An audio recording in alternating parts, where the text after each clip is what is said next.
सबको जय मसीह की। आज मैं एक फिर से परमेश्वर के अनुग्रह के द्वारा एक नए विषय को आपके सामने लेके आया हूँ। बहुत सारे लोग भाई बहनों का बहुत सारे लोगों का ये विषय है कि हमें पैरों को छूना चाहिए कि नहीं छूना चाहिए। परमेश्वर के दासों के पैर नहीं छूने चाहिए। कुछ बोलते हैं कि पैर छूना सही नहीं है, हाथ मिला सकते हैं हम लोग, ये कर सकते हैं, वो कर सकते हैं। पर मैं आपको बताना चाहता हूँ, आप ध्यान से बाइबल को जब पढ़ोगे आप, तो ये एक कल्चर है ये पैर छूना। ना कि ये हम लोग इसको धर्म के ओहदे पे ले सकते हैं या किसी चीज़ पे ले सकते हैं इसको। क्योंकि आप ध्यान से जब पढ़ोगे, यीशु मसीह खुद यहूदी था और उसने इस चीज़ को अलाउ किया कि वो करे या ना करे, उससे कोई फ़र्क नहीं पड़ता। आप ध्यान से पढ़ लेना। यहूदियों का ये कल्चर है कि एक दूसरे के साथ मिलते हैं तो एक दूसरे के चुम्बन के साथ मिलते हैं, वो चुम्बन लेते हैं एक दूसरे का। और यीशु मसीह ने खुद ने ये बात कही है। गतसमनी बाग में जब योदा स्क्रोती यीशु मसीह को पढ़ाने के लिए आता है तो वहाँ पे वो चुम्बन लेता है उसका। पढ़ लेना आप आराम से। दूसरा, बहुत सारी जगह लेके, पर मैं आपको मोटी मोटी 2-3 बात बताना चाहता हूँ क्योंकि वीडियो जो लंबा हो जाएगा। एक जगह जब सेम जो सेमोन जो सिमोन कोढ़ी है, जिसके घर परमेश्वर इसमें जाते हैं, तो वहाँ पर एक पापन स्त्री आती है। तो परमेश्वर ने वहाँ पे इस बात को उदाहरण दिया कि तूने मुझे चुम्बन नहीं दिया, मेरे पैर धोने पानी नहीं दिया मुझे, पर ये मेरे पैर को जब से आई है चुम्बन नहीं छोड़ा है। तो ये एक उनका कल्चर था। ठीक है, हमारा कल्चर ये है कि हम दूसरे के साथ पैर, एक दूसरे के पैर छूते हैं, उससे कोई फ़र्क नहीं पड़ता हमें, क्योंकि बाइबल लिखा है हम इब्राहिम की संतान है। जो हमें आशीष दे हैं और जो जो हमें आशीष देता है वो आशीष पाता है, जो हमें कर्ज करता है वो कर्ज होता है। ये बाइबल का ही वचन। आप इब्राहिम के बारे में पढ़ सकते हैं, आपको पता भी, जो पढ़ने वाला उसे मालूम है उसको। पहली बात। दूसरी बात ये है कि बहुत सारे ऐसे साइडें हैं जहाँ पर उनका अलग अलग नमस्कार करने का एक तरीका है। वेस्ट बंगाल में अलग तरीका है, जो अभी मैं गया था, और हमारी साइड में अलग तरीका है, किसी का हाथ मिलाने का तरीका है। तो ये एक कल्चर है, ये आदर देना है, एक आदर देना है ये, ना कि ये कोई पद है जिसे हम लोग कह सकते हैं कि ये वो है। बहुत सारे लोगों का ये है कि बहुत सारे लोग ऐसे नादानों की तरह काम करते हैं, जिसकी वजह से मजबूरी हो जाती है कि हम उनसे बोलें कि इतना काम करना सही नहीं है। जब हम लोग प्रेरित पहला प्रेरित 14 के 12 में पढ़ेंगे, बरनबास पौलुस एक जगह जाते हैं, लुस्त्रा नाम एक जगह पर जाते हैं, और जब वहाँ पर वो जाते हैं तो आप ध्यान से पढ़ना उस विषय को। वहाँ पर एक लंगड़ा व्यक्ति है और वो उनको चंगा करते हैं। जब चंगा हो जाता है परमेश्वर यीशु मसीह के नाम से वो तो चंगा होने के बाद में वहाँ के लोग जो हैं वो उन दोनों को परमेश्वर का ओहदा दे देते हैं, परमेश्वर की जगह दे देते हैं। तो वहाँ पर वो उनको मना करते हैं।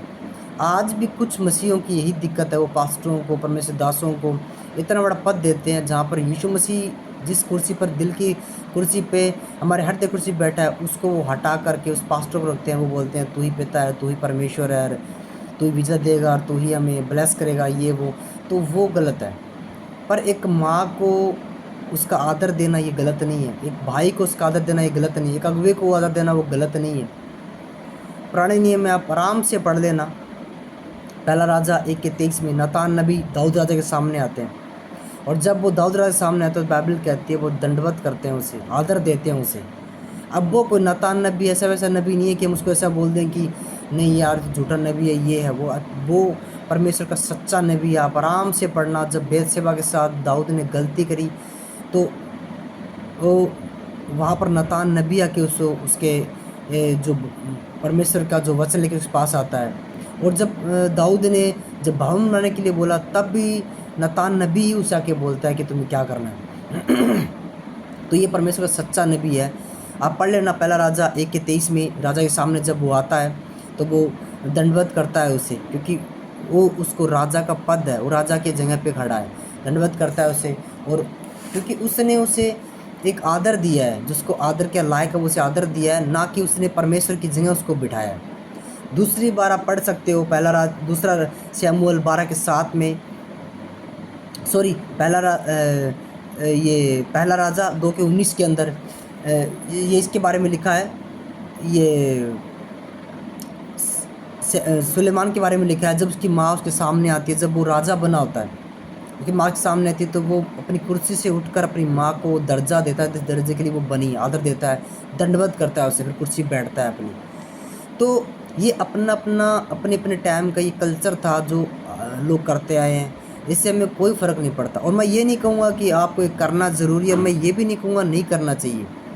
या करो या वो अपनी आपकी अपनी खुद की अपनी पर्सनल ये मर्जी आप कर सकते हो, पर आप परमेश्वर की जगह पे परमेश्वर को ही बिठाएंगे, दूसरे को उस जगह पर नहीं बिठाएंगे। आप अपनी माँ को उसके हिसाब से आदर देंगे, अपनी बहन को उसके हिसाब से आदर देंगे, अपनी पत्नी को उसके हिसाब से आप आदर देंगे। इनका आदर अपनी अपने जगह पर अलग अलग है, ना कि एक जगह। अब एक जगह आप नहीं कर सकते, माँ का आदर पत्नी में नहीं दे सकते आप, क्योंकि माँ अपने अलग स्थान पर है और पत्नी एक अपने शरीर का देह का एक अंग है जिसका स्थान अलग है, बच्चों का एक स्थान अलग है।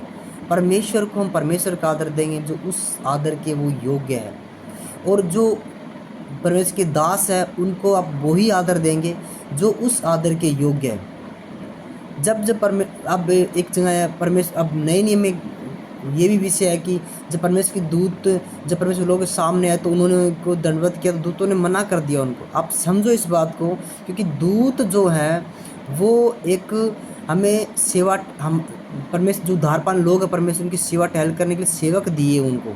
आप पढ़ लेना आराम से, जब आप पढ़ोगे पहला इब्रानियों 13-14 में लिखा है, वो उद्धार पाने वाले जो व्यक्ति है उनको सेवा टहल करने के लिए सेवक के रूप में उनको दिए हैं। दूत जो हैं हमें दिए गए हैं परमेश्वर की ओर से, एक ही हमें वो हमारी मदद करे, हमारी सहायता करने के लिए हमें दिए गए हैं, ठीक है। तो वो हमें वो दिए गए हैं। तो हम लोग जब हम लोग अपनी प्रार्थनाएं करते हैं तो वो परमेश्वर के पास में नहीं हमारी प्रार्थनाओं को लेके जाते हैं, हमें बचाते हैं, हमें संभालते हैं परमेश्वर का अनुग्रह के द्वारा। वो उनका एक अलग लेवल है, तो वो उनको बताते हैं। तो आज हमें उस मायने में कोई मतलब नहीं बनता कि आप हाथ मिलाते हो, आप पैर छूते हो, तो उसका कोई मतलब नहीं। आप करो या ना करो कोई दिक्कत नहीं है उसके अंदर। मैं ये नहीं कहता आप करो, मैं ये भी नहीं कहूँगा मत करो, पर आप अगर वचन के अनुसार देखो तो वो उनका आदर है जो आप उनको दिल से दे सकते हो, पर आप परमेश्वर की जगह उन्हें बिठा नहीं सकते, ना तो अपनी माँ को, ना पापा को, ना भाई को, ना बहन को, और ना ही परमेश्वर के सेवक को। तो मैं यही कहना चाहूँगा आपको कि इन वचन को जो आप समझोगे तो आप इन बातों को समझ पाओगे कि हमें क्या करना चाहिए। पहली बात। दूसरी बात ये कि मैं किसी पास्टर को, परमेश्वर दास को टारगेट नहीं कर रहा हूँ, कि परमेश्वर उनको उस हिसाब से बातें की है, परमेश्वर ने मेरे को उस हिसाब से बातें की है जो मैंने आपके सामने रख दी है। और परमेश्वर आपको इन वचनों के द्वारा आपको सिखाए, समझाए और आशीष दे। और फिर से एक नई वीडियो के साथ हम मिलते हैं प्रभु यीशु मसीह के नाम से। आमीन।